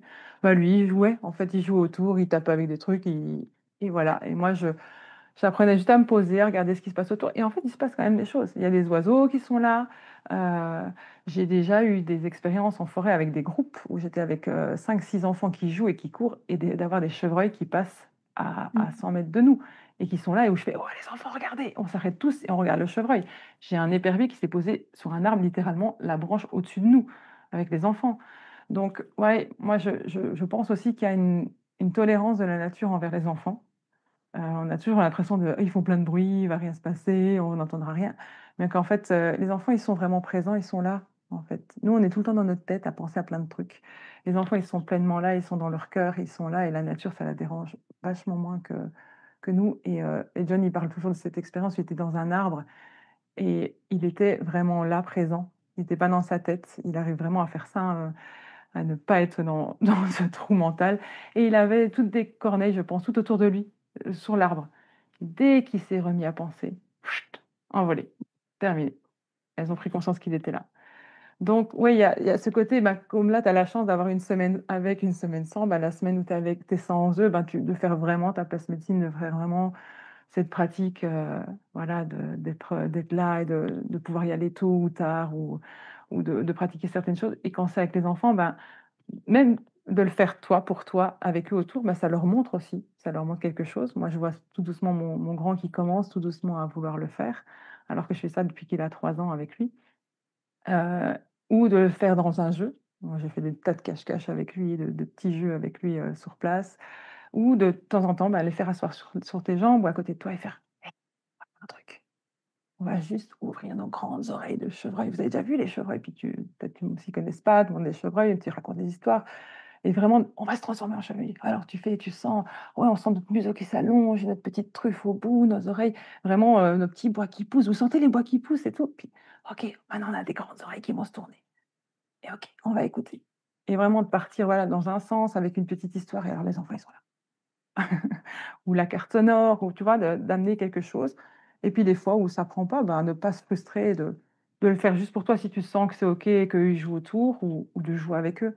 Tu vois, il y a d'autres manières aussi, moi, il y a des phases où je la fais pas du tout. La place médecine, j'ai pas le temps, j'arrive pas à me poser, voilà. À un moment, ça n'allait plus. Puis, heu, on a toujours aussi envie d'avoir un super lieu, un super beau endroit où il va y avoir des trucs magnifiques, mais en fait, le jardin, c'est le plus facile quand on a la chance d'avoir un jardin, bah, d'aller se poser juste là, sur la terrasse. John, il dit que et Jean-Claude, c'est pareil, son bureau, c'est sa place médecine, quoi. Il fait ses appels depuis là, et il est tout le temps là. Donc, voilà, il y a plein de moments, de moyens de faire ça. Et je pense que tu parlais aussi, oui, de pouvoir être présent pour les enfants, et d'être, c'est difficile de mentorer. Ben oui, c'est pas notre rôle de mentorer les enfants, mais on n'a pas le choix, en fait, parce qu'il y en a pas de mentor autour. On n'a pas tous la chance, voilà, d'avoir, ça. Je sais que Jean-Claude et Ingrid, ils ont créé un truc magnifique avec, plein de gens autour, et leurs enfants ont pu grandir là-dedans, mais voilà, c'est suivant où on se trouve, ça prend pas, ça prend du temps. Donc voilà, on doit faire le plus possible. La difficulté dans le mentorat, c'est que souvent dans ce type de mentorat, c'est le mentorat coyote qu'on appelle ça, où on va, tendre un peu des pièges, faire des petites choses un peu comme ça aux enfants, tu vois? On leur ment un petit peu pour, les amener quelque part, on leur fait faire des trucs difficiles. Enfin, quand Tom Brown, il a été, mentoré par l'Apache qui s'appelait Grand-père, ben, c'était un truc du genre, ils allaient dans une cabane, et puis, ils avaient pas prévu, il y avait de la neige, puis il dit: «Bah, maintenant vous devez rentrer tout seul à la maison». Ils sont là: «Quoi? Mais il y a de la neige partout, on va mourir de froid». Et en fait, bah, il les prépare, hein, c'est pas du jour au lendemain, comme ça, mais en fait, quand il sent qu'ils sont prêts, il les lance comme ça. Mais nous, on peut pas faire ça avec nos enfants. Nos enfants, ils ont besoin d'avoir confiance en nous. S'ils ont pas confiance en nous, ben, ça marche pas, le lien. Donc cette partie du mentorat, on peut pas la faire, mais les amener dans la connexion à la nature, heu et les accompagner là-dedans, oui, on peut le faire. On peut le faire, c'est clair. Et j'ai oublié de dire, il y a aussi un programme que je lance là maintenant en septembre, Attrapeur d'histoire, où on va vraiment, voir les 10 pierres de connexion qui ont été, mis en place par, John et sa compagne Sarah, et Nate, d'un un nouveau programme qu'ils ont créé en ligne. C'est 10 pierres qui amènent vraiment ces éléments culturels, qui vont créer un contenant, quelque chose de l'accueil. Ça part de l'accueil jusqu'au mentorat.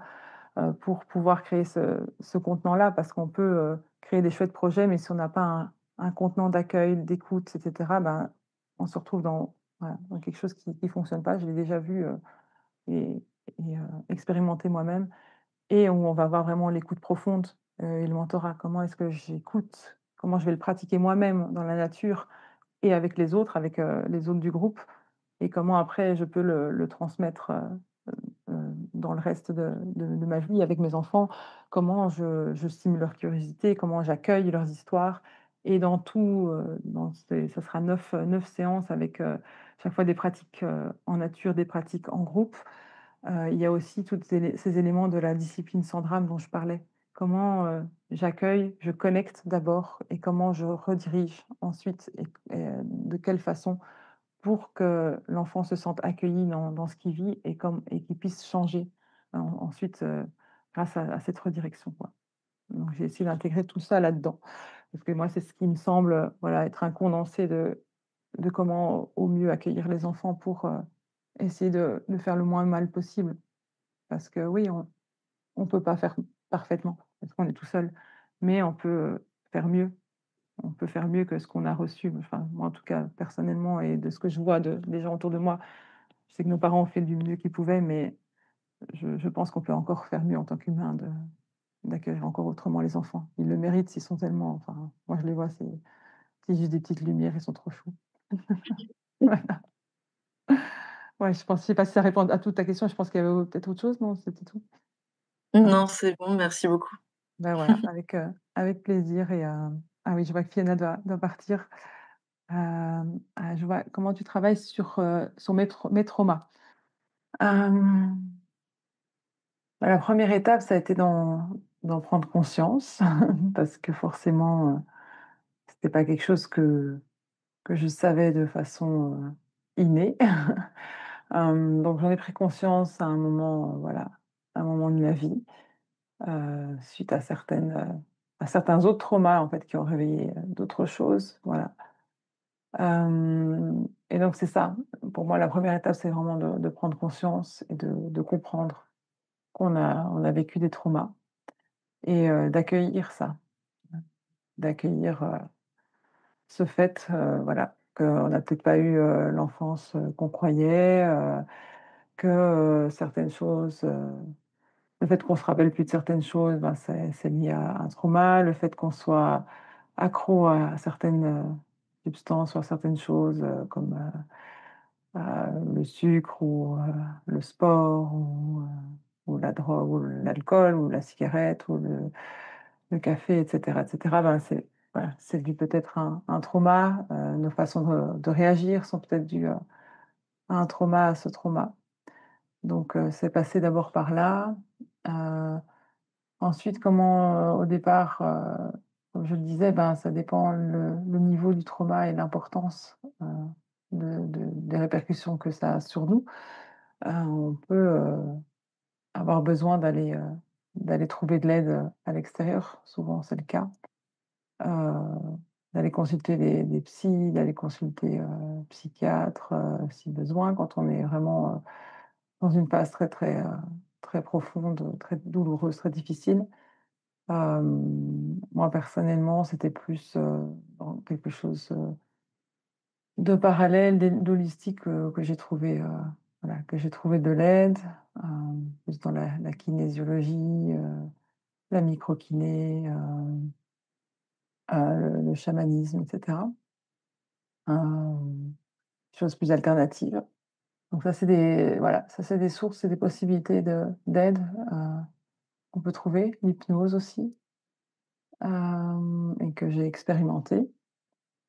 Et puis, ben, moi aussi, j'y ai travaillé, au niveau corporel. Je pense que le corporel, c'est vraiment hyper important. On a tendance à être beaucoup dans le mental, d'avoir des thérapies très, mentales et à parler et cetera, c'est très bien, mais il faut aussi évacuer tout ce qu'il y a dans le corps et aller travailler dans le corps. Donc, j'ai, fait pas mal d'exercices de TRE, Traumatic Release Exercises. Ce sont des exercices de tremblement.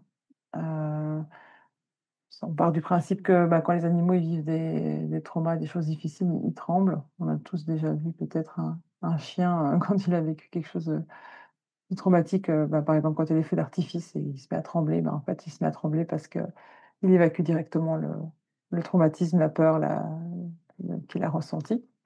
Mais nous, les humains, on a tendance à garder tout ça à l'intérieur, à se figer plutôt et donc cette pratique, permet d'aller, provoquer des tremblements au niveau vraiment profond, heu et de pouvoir évacuer, le stress qui est resté, les traumas qui sont restés.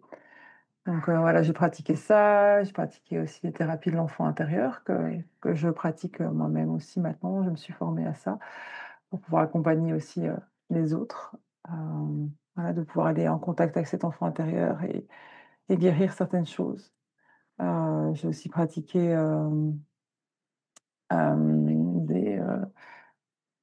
des exercices, bah, voilà, d'écriture, heu, d'aller, rechercher certains souvenirs et de pouvoir écrire, à nos parents, par exemple, quand, il y a besoin de sortir certaines choses.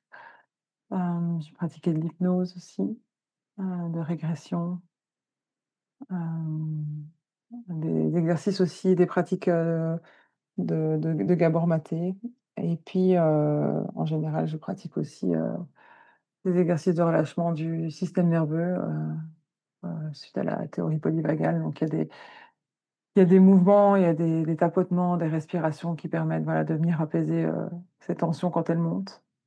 Il y a aussi tout ce qui a la prise de conscience des triggers, des déclencheurs qui vont venir déclencher, chez soi l'angoisse ou l'anxiété ou voilà, les choses qui sont liées à nos traumas, ou les comportements addictifs. Donc d'apprendre à connaître, voilà, qu'est-ce qui peut me déclencher, comment je me sens quand je suis déclenchée et comment m'aider à redescendre parce que, finalement, voilà, on réagit comme si on était toujours en danger, alors qu'il y a pas de danger.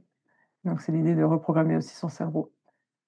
Donc oui, voilà, c'est un peu comme ça que je travaille. J'ai travaillé, sur les traumas et donc moi, je me suis formée à l'hypnose, à la thérapie de l'enfant intérieur. Je me forme avec, des pratiques de Gabor Maté et des pratiques de la théorie polyvagale et bah, tout ça, c'est des choses que j'ai envie de transmettre, aussi, aux autres, que je vais transmettre dans cette formation que je mettrai au point, cet hiver, donc recréer, une culture de lien, parce que c'est pas possible d'être, en lien en cul d'avoir une culture, et d'être en lien si, nous-mêmes on n'a pas travaillé sur nos blessures, et donc ça sera une première approche, cette partie de prise de conscience et de soins des traumas, tout en restant, voilà, bien, conscient que je ne suis pas psychothérapeute, que je suis thérapeute quelque part puisque j'étais kinésithérapeute, mais voilà, je peux accompagner et donner des pistes, donner des exercices, mais voilà, quand on est trop loin, qu'on a besoin vraiment d'une grande aide, ben, il faut absolument consulter quelqu'un. Mais tous ces exercices-là, toutes ces pratiques-là peuvent donner des pistes, peuvent aider quand on est, voilà, quand on sait qu'on a été, on a vécu des traumas et qu'on a besoin d'un certain soutien mais qu'on tient sur ses 2 pieds, quoi. Voilà pour la première réponse. Il y avait une autre question: «Comment fais-tu pour ne pas punir, faire du chantage ou crier sur tes enfants?» Ah! Comment je fais? Eh bien, j'applique, j'applique les fondements de la discipline Sandral, dont j'ai parlé un peu plus tôt dans la conférence, et dont je transmets les fondements durant la formation, attrapeur d'histoire, qui consiste, à d'abord connecter avec l'enfant et puis de rediriger. Donc pour rappel, l'enfant quand il est en crise et c'est pareil pour tous, hein, pour les adultes, nous aussi, quand on est en crise, quand on est, en colère comme ça ou vraiment dans une grosse émotion, on est plutôt dans le cerveau d'en bas, le cerveau reptilien et c'est un cerveau qui est pas du tout raisonnable, qui peut pas raisonner. C'est vraiment le fight or flight, je fuis ou je me bats et on est dans cette réactivité et c'est pas du tout le moment de pouvoir, parler, avec quelqu'un. On parlerait pas avec une bête sauvage qui essaie de nous attaquer, mais c'est un peu, voilà l'image qui me vient. Ça sert à rien de parler à ce moment-là. Par contre, il faut connecter, il faut vraiment aller apaiser, dire à l'enfant: «Bah, je suis là en fait, je vois ta détresse». Donc venir en contact avec une main, avec un regard, avec, un câlin et venir prendre, lui montrer qu'on comprend ses émotions, qu'on est là. Donc refléter l'émotion. Oui, je sens que ou je vois que tu es en colère, n'est-ce pas? C'est ça? Toi, ça te met en colère ceci, ça te met en colère cela. Et puis seulement une fois qu'on sent que, voilà, que c'est apaisé, de venir rediriger. Parce qu'à ce moment-là, bah, l'enfant peut, avoir accès à son cerveau supérieur et être capable de comprendre ce qu'on lui dit, d'être capable de réfléchir et de venir lui-même avec une solution par rapport à ce qui s'est passé. Hem, Tout ça nécessite qu'on ait fait un travail aussi sur soi parce que nous-mêmes, en fait, face à un enfant qui est dans la réactivité, ben, on aura tendance à être aussi, nous, dans la réactivité. Un cerveau, en crise devant nous qui est dans le cerveau reptilien, bah, va activer le nôtre aussi. Il y a une une résonance qui se fait et donc il faut, que nous-mêmes on en soit conscients et qu'on puisse nous-mêmes, ne pas se laisser rentrer dans cette partie-là, dans ce cerveau reptilien et pouvoir nous rester dans le cerveau d'en haut et dans le raisonnement et se dire: «Ah oui, OK, il est en crise, c'est à moi d'aller l'aider, l'aider à co-réguler, en venant en contact avec lui et puis en l'amenant dans son cerveau d'en haut». Hem Et donc ça nécessite un travail, personnel, hem au niveau du système nerveux, d'apprendre à se réguler, à s'autoréguler, par exemple en allant dans la nature, régulièrement, en pratiquant certains exercices, en respirant, en apprenant vraiment certaines respirations, certains mouvements qui nous permettent, OK, de pas tomber dans cette, réactivité et de travailler sur nos traumas. Parce qu'il y a des déclencheurs qui vont faire que Heu, ben, on part tout de suite, dans la réactivité alors qu'après on s'en veut, on se dit: «Mince, pourquoi est-ce que j'ai encore crié là, alors que je sais tout ça et pourtant j'y arrive pas?» Ben oui, c'est que là, il y a un déclencheur, il y a quelque chose, qui vient du trauma et donc ça nécessite, un travail et ça prend du temps parfois et donc on peut être en chemin et faire de son mieux et forcément, ben, ça ne marche pas à chaque fois. Il y a des fois, on va y arriver et puis des fois, on va pas y arriver parce que, ça prend un certain temps de changer aussi ce qu'on a reçu, les habitudes qu'on a eues dans l'éducation et puis, notre façon de fonctionner. Donc forcément, ça arrive à tout le monde à un moment donné de crier ou d'en revenir à du chantage parce on se sent acculé, en fait, on se sent perdu et on se dit: «Ah, je sais plus quoi faire» et on sort des trucs et on se dit après: «Mince, pourquoi est-ce que j'ai dit ça? Parce que ça n'a aucun sens». Ben, à ce moment-là, quand ça arrive, ben, c'est se rappeler, ben, je suis un être humain, je fais de mon mieux. Je fais de mon mieux avec ce que j'ai, avec ce que je suis, avec ce que j'ai reçu, avec ce que j'ai vécu et puis surtout, ben, d'aller s'excuser, d'aller au contact de l'enfant et dire: «Ben, voilà, en fait, là, je me suis énervée, j'ai crié ou je t'ai puni ou j'ai fait du chantage et c'est pas juste, j'aurais pas dû faire ça, c'est pas comme ça qu'on fait, c'est pas ce que j'ai envie de t'apprendre, de te transmettre et je suis vraiment désolée». D'avoir fait ça, le comportement que tu as eu m'a fait monter tout de suite, m'a très énervée, m'a mis très en colère. On parle de ses propres émotions. C'est important que les enfants sachent que les parents ont aussi des émotions et que les parents puissent aussi parler de leurs émotions. Donc c'est aussi, important quelque part de montrer à l'enfant qu'on n'est pas parfait, qu'on fait aussi des erreurs, mais que quand on fait des erreurs, ben, on peut s'excuser, on peut en parler, on peut créer du lien là-dedans et les enfants, ils sont beaucoup moins, rancuniers que nous, c'est plus facile pour eux de passer à autre chose. Une fois qu'ils auront reçu ça, cette excuse, ben, ils vont faire, «OK, on passe à autre chose. Maman, tu viens jouer?» Voilà, ça va pas durer et donc il y a que nous-mêmes qui, nous en voulons après, nous martelons dans la tête: «Ah, c'est mal ce que j'ai fait».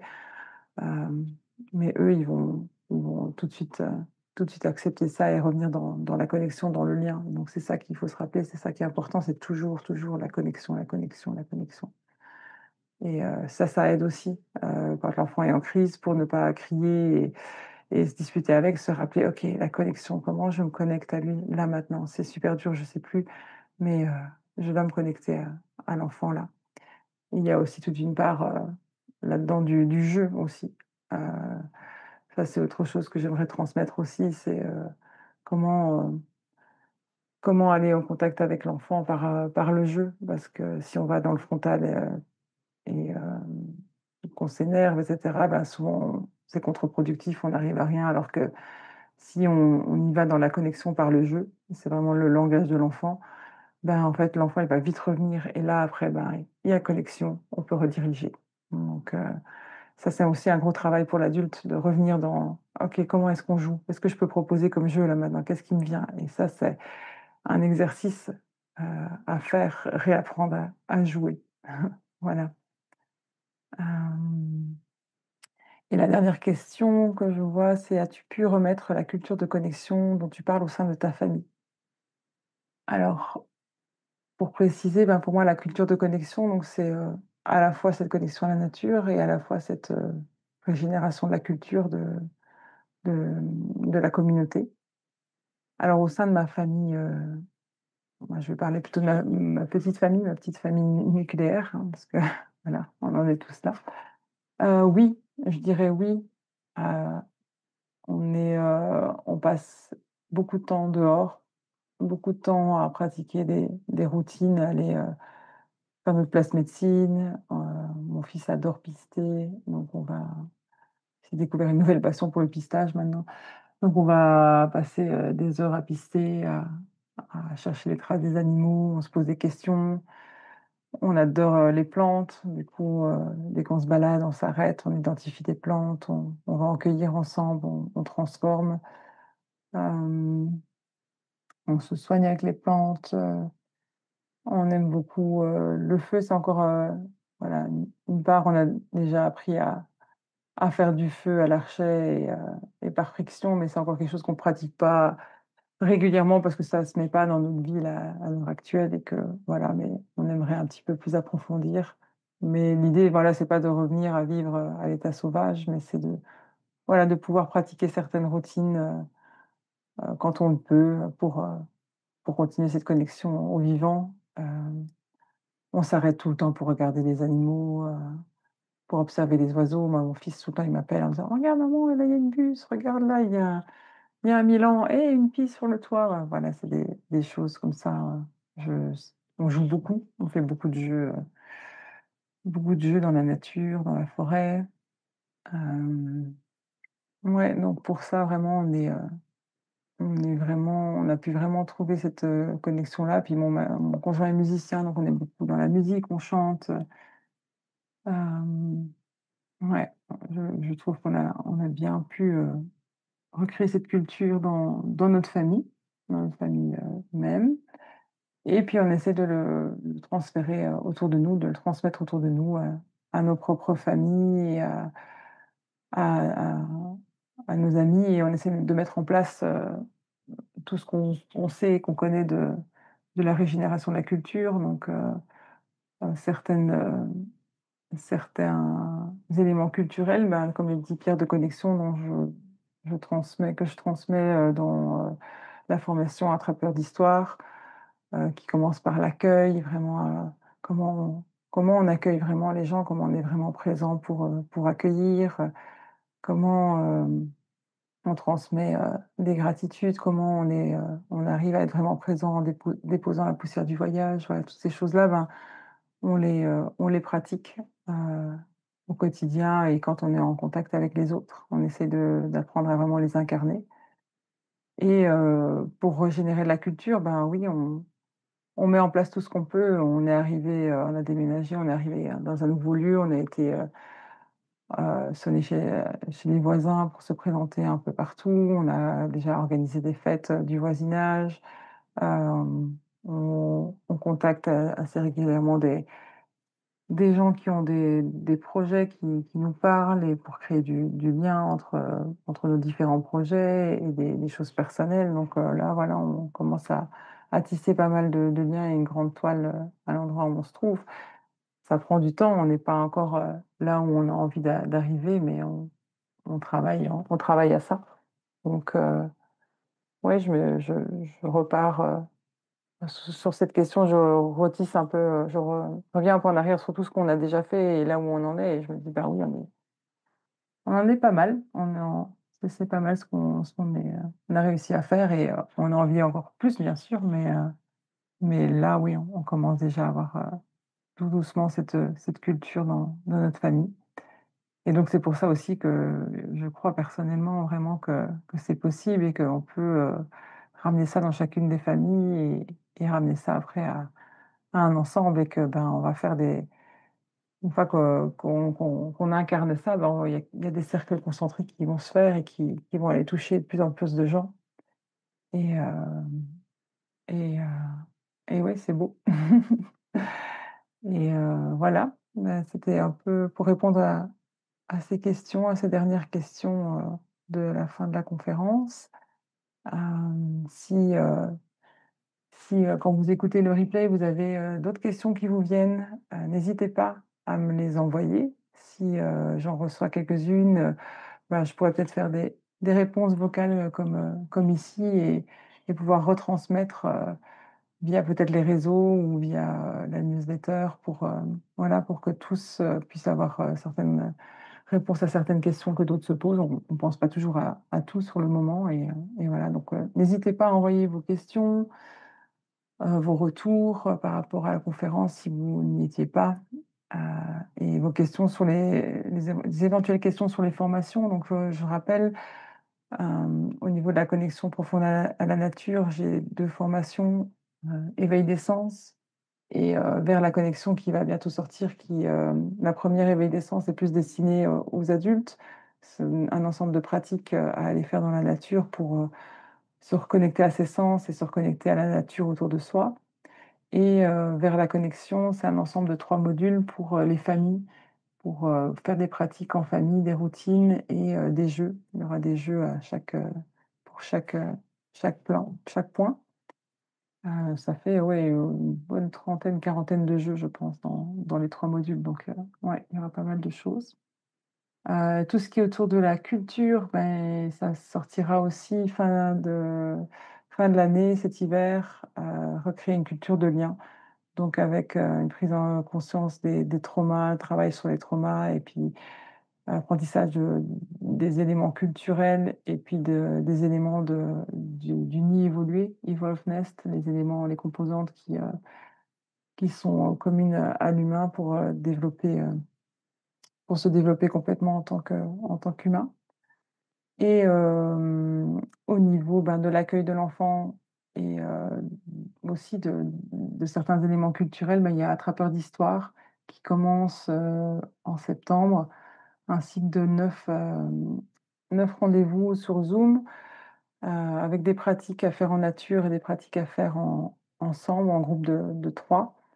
Où on va, apprendre vraiment le mentorat, l'écoute profonde, comment accueillir, l'enfant avec ses histoires, le renvoyer dans la nature pour qu'il aille chercher lui-même les réponses et être vraiment là quand il revient pour l'accueillir et aussi, ben, tout ce qui est de la discipline sans drame, comment, comprendre le fonctionnement du cerveau de l'enfant et pouvoir connecter avec lui et le rediriger, ensuite quand on a fait cette connexion. Hem, voilà, ça c'est un peu les différentes propositions en ligne que je propose. Il y a d'autres propositions en présentiel, mais voilà, seulement pour, les gens qui habitent tout près. Voilà, mais n'hésitez pas, si vous avez des questions par rapport à ces formations aussi, je me ferai un plaisir d'y répondre.